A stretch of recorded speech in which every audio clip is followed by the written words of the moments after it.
कौन थी वो साधारण लड़की जिसके गीत सुनने के लिए स्वयं भगवान जगन्नाथ रात में बैंगन के खेतों तक पहुंच गए। उड़ीसा की पवित्र भूमि में एक साधारण बैंगन बेचने वाला व्यक्ति रहता था, जिसकी एक बालिका थी, भोली, निश्छल और प्रेम से भरी हुई। संसार की दृष्टि में वह बस एक गरीब सब्जी वाली थी, पर भीतर उसका हृदय भक्ति के रत्नों से भरा था। उसे संत जयदेव गोस्वामी के गीत गोविंद के पद इतने प्रिय थे कि वह दिन रात उन्हें गुनगुनाती रहती थी। उसके स्वर में कोई शास्त्रीय लय नहीं थी, पर भक्ति की मिठास थी जो सीधे भगवान जगन्नाथ के हृदय तक पहुंचती थी। वह अपने माता पिता की सेवा करती, घर का सारा काम निबटाती और फिर प्रेम से जयदेव गाती रहती। एक दिन पूर्णिमा की रात उसके पिता ने उसे पुकारा, बेटी, चांदनी अभी उजली है, जाकर बैंगन तोड़ ला, सुबह मंडी में ले जाना है। वह उनींदी आंखों से उठी, लेकिन मुख पर वही भक्ति का गीत था। वह खेत में पहुंची और गुनगुनाते हुए बैंगन तोड़ने लगी। उसके हर शब्द में प्रेम का झरना बह रहा था और वही प्रेम भगवान जगन्नाथ को खींच लाया। वे अपने दिव्य स्वरूप में उस खेत में पहुंचे, उस बाला के पीछे पीछे नाचते हुए जैसे एक प्रेम मग्न बालक हो। उनके पीतांबर के रेशे बैंगन के कांटों में उलझते रहे, पर उन्हें होश कहाँ था।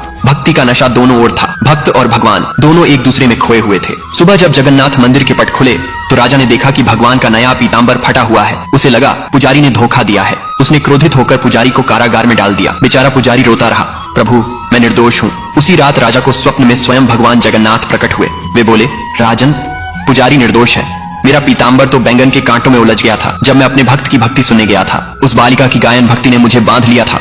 अगली सुबह राजा स्वयं उस खेत में पहुंचा। वहां सचमुच पीतांबर के सुनहरे रेशे कांटों में लिपटे थे। राजा की आंखों से आंसू बह निकले। उसने पुजारी को सम्मान के साथ मुक्त किया और प्रण किया कि गीत गोविंद का पाठ अब प्रतिदिन भगवान जगन्नाथ के समक्ष होगा। उस दिन से जगन्नाथ मंदिर की मंगला आरती में जयदेव के पद गूंजने लगे, उस प्रेममयी बालिका की भक्ति की स्मृति में जिसके निष्कपट गीतों ने स्वयं भगवान को धरती पर उतार लाया था। जय जगन्नाथ।